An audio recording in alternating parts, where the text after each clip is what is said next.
The Pentagon has plans for a rare earth magnet factory in the U.S. The company it's tapping to do it carries a major China footprint. Ford is halting construction of a $3.5 billion electric vehicle battery plant. What's behind the change of heart? A new round of sanctions from Washington on export controls. Who's on the blacklist? And what really caused the deadly Maui wildfires? A pro-China campaign is pointing fingers at the U.S. But is that the truth? What do you think? Let us know below. And subscribe if you haven't already.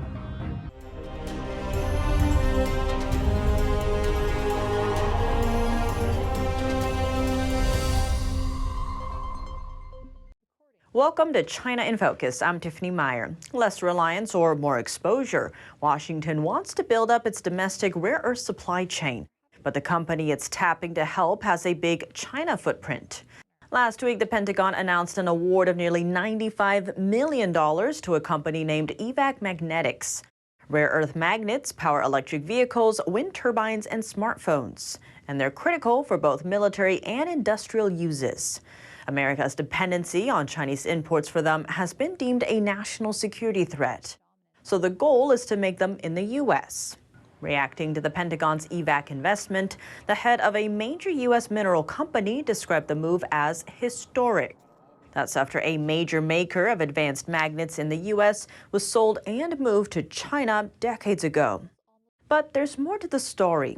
EVAC is part of a German company that produces the largest rare earth magnets in the West. But it's deeply exposed to China. Here's why. A quarter of its employees work there, and it has a big production plant in the country. Plus, it owns 49% of a Chinese joint venture with China's largest state-owned rare earth manufacturer. And the state manufacturer's controlling shareholder sits directly under the State Council, China's lawmaking cabinet. So what could relying on EVAC to reduce China dependence mean for Washington? Despite the hidden risks that come with it, where will the firm source its raw materials, and how will the product be used in America? We'll bring you an in-depth report soon for more details. What caused the deadly fires in Maui? A shocking claim swiftly spreading online says the U.S. intentionally set the Hawaiian blaze. But on a closer look, the information appears to debunk itself. And the source of it comes from China. That's according to the New York Times. The wildfires tore through Maui in early August. Everything was burning around, explosions, cars blowing up, like embers flying, we couldn't breathe. The devastating blaze is considered among the country's deadliest disasters, killing at least 97 people. So what's the propaganda from China all about? First, the accusation cited a so-called explosive new report from Britain's intelligence agency, MI6. The so-called report claims the U.S. military started the deadly fire in Maui during a secret weather weapon test. It adds that with this weapon, the U.S. military can cause floods, volcanic eruptions, and extreme storms to damage its, quote, enemies. The message has spread across a dozen major platforms, from mainstream Chinese media to Facebook, YouTube, and X, formerly Twitter. The statement also appears to contradict itself. A Chinese post in August asserted that MI6 identified the Maui wildfires' so-called source after, quote, months of investigation. Yet that fire broke out just 16 days before the article was published. What's more, there's no evidence the U.S. military is developing a weapon that summons fire or floods. A Hawaiian electric utility has acknowledged its power line started the first fire on Maui. It's not the first time Beijing has used disinformation to target Americans. In July, a cybersecurity firm found over 70 fake news websites and social media accounts spreading political messaging from Beijing. The campaign also allegedly staged 2 in-person protests in Washington, D.C. and put up a pro-Beijing billboard in Times Square. Ford is halting construction of a $3.5 billion electric vehicle battery plant. The Michigan-based project has drawn criticism over its links to China. Here's more. In a statement on Monday, Ford said it's pausing construction of a $3.5 billion EV battery plant in Marshall, Michigan, until it is confident it can run the factory competitively. Ford didn't name any specific factors behind the decision, but said There are a number of considerations. We haven't made any final decision about the planned investment there. In February, Ford announced plans to build the plant. The automaker plans to employ about 2,500 workers to make lower-cost batteries for various new and existing vehicles.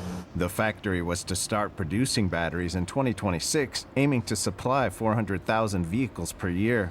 The project has faced criticism over its involvement with Chinese company Contemporary Amperex Technology, or CATL, the world's biggest EV battery maker. As part of a licensing agreement, CATL will provide the EV battery technology, some equipment, and workers, while a U.S.-based Ford subsidiary will own the factory and employ the workers. The halting of construction also comes amid an unprecedented strike by the United Auto Workers Union. In a statement posted on social media, the union president called Ford's decision to halt production a shameful, barely veiled threat to cut jobs. President Biden is leaning into diplomacy with leaders of 18 Pacific Island nations. He's hoping to curb China's expanding influence into the region, which Washington considers strategically crucial. Let's take a closer look. Our objective is to build a better world. One of the great opportunities for security, prosperity, and dignity for all our people. Pacific Island leaders gathered Monday for the start of a two-day Washington summit. Before hosting the 18-member Pacific Islands Forum Summit, President Biden announced U.S. diplomatic recognition for two more Pacific Islands nations, the Cook Islands and Niue. Mr. President, you wisely stated that no nation can meet the challenges of today alone. Last year, Biden hosted an inaugural summit of 14 Pacific Island nations. He pledged to help islanders fend off China's economic coercion, saying they shared a vision for a region where democracy will be able to flourish. Competition is heating up between China and the U.S. for influence with the Pacific states, and Beijing has already become one of the biggest national lenders to the region. During the summit on Monday, Biden said recognizing the Cook Islands and Niue would enable the U.S. to expand the scope of the country's partnership and tackle challenges. Biden pledged to help provide another $200 million in new assistance for the region. A joint statement between parties agreed to hold another summit in 2025 and political engagements every 2 years thereafter. Now let's dive into some brief headlines from the Indo-Pacific region. U.S. Army General Randy George attended the Indo-Pacific Army Chiefs Conference in India Tuesday. There, he said he hopes to, quote, maintain a free and open Indo-Pacific. 35 national delegates and 20 Army chiefs joined the meeting. Washington has vowed to allocate more diplomatic and security resources for the Indo-Pacific to counter China's influence there. India's defense minister highlighted the complex security challenges faced by the region, including boundary disputes and piracy. Meanwhile, South Korea just held its first large-scale military parade in a decade, sending a signal to its communist neighbor North Korea. Drones, missiles, and helicopters rolled through the streets of Seoul in a show of force. South Korea's president pledged to step up its military capacity, saying that the country will be ready to fight if Pyongyang ever uses nuclear weapons. He added that his nation will stand firm, asserting its power for peace. Back to the South China Sea, China's foreign minister on Tuesday told the Philippines not to provoke or seek trouble. That's a day after the Philippines removed a floating barrier set up by China. The string of buoys were meant to prevent Philippine vessels from entering a disputed shoal in the sea, an area China claims as its own. The Philippine Coast Guard said the barrier violated international law and that troops removed it by presidential order. Back to South Korea, the nation will soon host a rare trilateral talk in Seoul. And on the guest list, senior diplomats from neighboring China and Japan. Officials from the three countries are looking to resume talks after a 4-year hiatus. China's relations with South Korea deteriorated years ago over the regime's military ambitions and the deployment of a U.S. anti-missile system. Talks were also halted due to disputes stemming from Japan's past occupation of Korea. The three nations have confirmed that the meeting will happen at the, quote, earliest convenient time. The U.S. dealt out a new round of sanctions against Chinese and Russian companies on Monday. That's over accusations they helped Russia evade U.S. export controls to make drones for its military.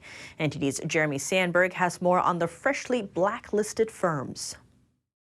The Biden administration imposed new trade restrictions on 11 Chinese and 5 Russian companies on Monday, accusing some of supplying drone components for Russia's military. The Commerce Department added a total of 28 firms to a trade blacklist, making it harder for U.S. suppliers to ship them technology. The blacklist also includes companies in Pakistan, Finland, Oman, Germany, and the United Arab Emirates. 9 of the companies allegedly took part in a scheme to supply Russia with drone parts through a previously blacklisted Russian defense contractor called Special Technology Center.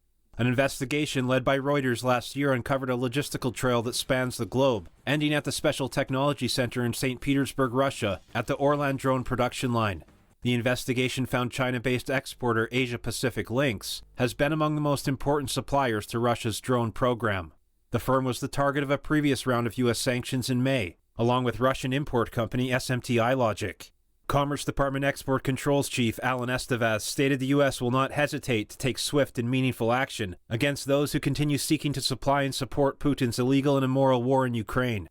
The department alleges 6 of the Chinese regime entities added to the blacklist procured aerospace parts for Iran for its drone attacks on oil tankers in the Middle East. Secretary of Commerce Gina Raimondo says her department has put more than 700 Chinese entities on the entity list, and that over a third of them were added under the Biden administration. The Commerce Department finalized rules to prevent funding from the $52 billion CHIPS and Science Act going to foreign countries like China and Russia, or any entities of concern. It says it's meant to ensure companies receiving government funds do not undermine U.S. national security. Jeremy Sandberg, NTD News. Taiwan President Tsai Ing-wen highlighting a shared goal with Australia this week, safeguarding a free and open Indo-Pacific region. I believe with the support of everyone here, both sides will have fruitful cooperation. She met with Australian lawmakers visiting Taipei Tuesday. Australian lawmaker Josh Wilson echoed her message, saying Canberra is committed to working with Taiwan and other partners to protect stability in the region. Other lawmakers described Taiwan as an important economic partner for Australia. Tsai also called on Australia to support Taiwan's bid to join the Comprehensive and Progressive Agreement for Trans-Pacific Partnership. Taiwan and China both applied to join the landmark trade pact in 2021. The Chinese Communist Party opposes adding Taiwan, which it claims as its own territory despite never having ruled it. Australia has no formal diplomatic relations with Taiwan. With big money escaping China and Western investments losing their appetite for the country, one Swiss banking group is swimming against the tide. UBS saying on Tuesday it signed a deal with the Industrial and Commercial Bank of China, aiming to open up collaboration with the Chinese market. The Chinese bank is the world's largest lender by assets, and Swiss UBS has been eager to grow its footprint in China.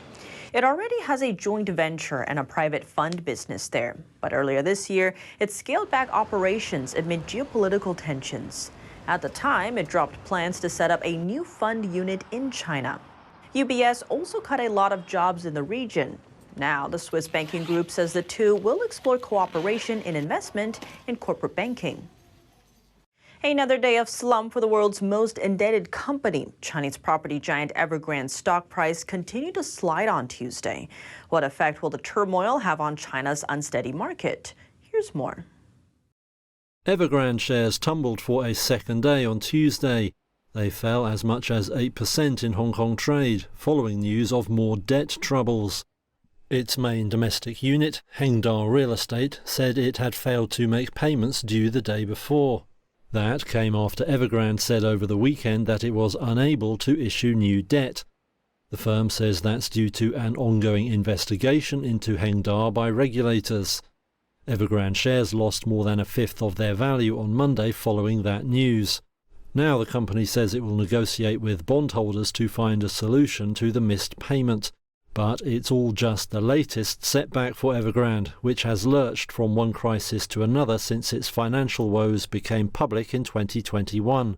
The firm has been seeking creditors' approval to restructure offshore debts totaling almost $32 billion. It needs consent from 75% of the holders of each type of debt to approve the plan. The turmoil in the property sector has investors at home and abroad feeling nervous, with real estate accounting for around a quarter of China's economy. That's all for today's China in Focus on YouTube. We're now sharing a shortened version of our program here after being demonetized for 2 years. Here's what to look out for in our second half. What's at stake in the Indo-Pacific? As President Biden hosts leaders from the Pacific, China's aggression is in the spotlight. How much does America's future hinge on the Pacific region? We hear from retired U.S. Air Force Brigadier General Robert Spalding for a breakdown. The full episode is available on our partner platform, Epic TV. To sign up, click the link down below. Thanks for watching China in Focus. I'm Tiffany Meyer. See you tomorrow.